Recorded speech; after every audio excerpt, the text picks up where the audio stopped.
سورۃ الفیل ہے، اور اس سورت کے بارے میں آپ کو معلوم ہے یہ بہت مشہور سورت ہے۔ فیل کے معنی آتا ہے ہاتھی۔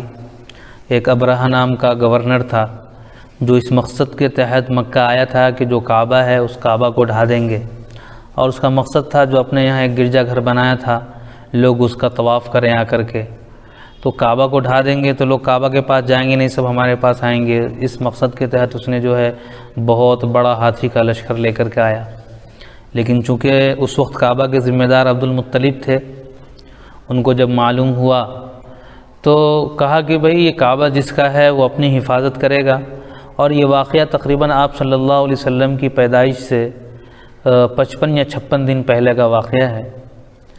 تو انہوں نے کہا کہ بھئی جس کا گھر ہے وہ اپنی حفاظت کرے گا۔ ہوا یوں کہ حضرت ابو طالب کے جو ہے کچھ اونٹ بھاگ گئے تو ابرہہ کا لشکر نے جو ہے اس کو لے لیا۔ ابو طالب گئے، اس نے بڑی عزت سے بٹھایا، پوچھا کیا مقصد سے آئے ہیں۔ اس کا مقصد یہ تھا، معلوم اس کے ذہن میں یہ تھا کہ یہ کعبہ کا متولی ہے تو بھئی صلح صفائی کے لیے آئے ہوں گے۔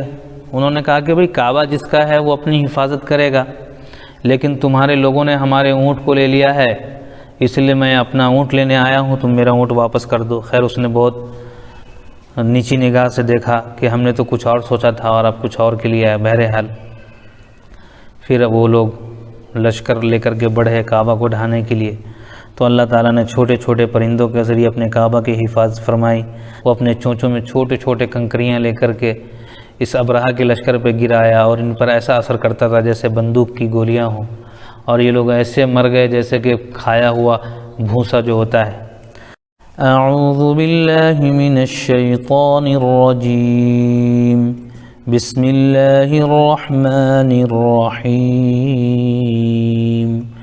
ألم تر كيف فعل ربك بأصحاب الفيل ألم يجعل كيدهم في تضليل وأرسل عليهم طيرا أبابيل ترميهم بحجارة من سجيل فجعلهم كعصف مأكول۔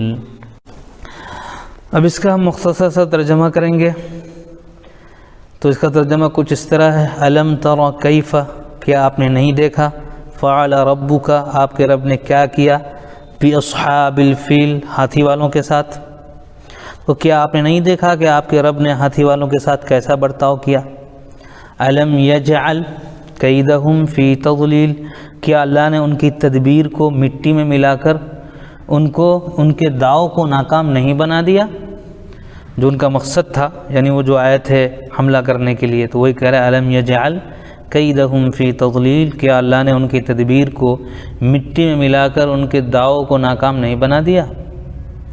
وَأَرْسَلَ عَلَيْهِمْ طَيْرًا أَبَابِيلَ، اور اللہ نے ان پر پرندوں کے جھنڈ بھیجے، ہے نا، ترمیہم بحجارۃ من سجیل، پرندوں نے ان پر ایسے پتھروں کا پتھراؤ کیا جو پکی ہوئی مٹی سے بنے تھے۔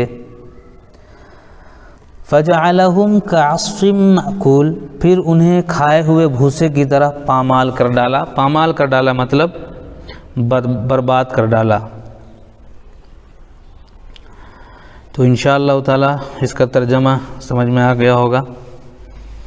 بحجارتن کے معنی پتھر آتا ہے، کنکری آتی ہے، خیر تو یہ فجعلہم کعصف مأکول، پھر انہیں کھائے ہوئے بھوسے کی طرح پامال کر ڈالا۔ اللہ تعالی ہم سب کو عمل کی توفیق عطا فرمائے۔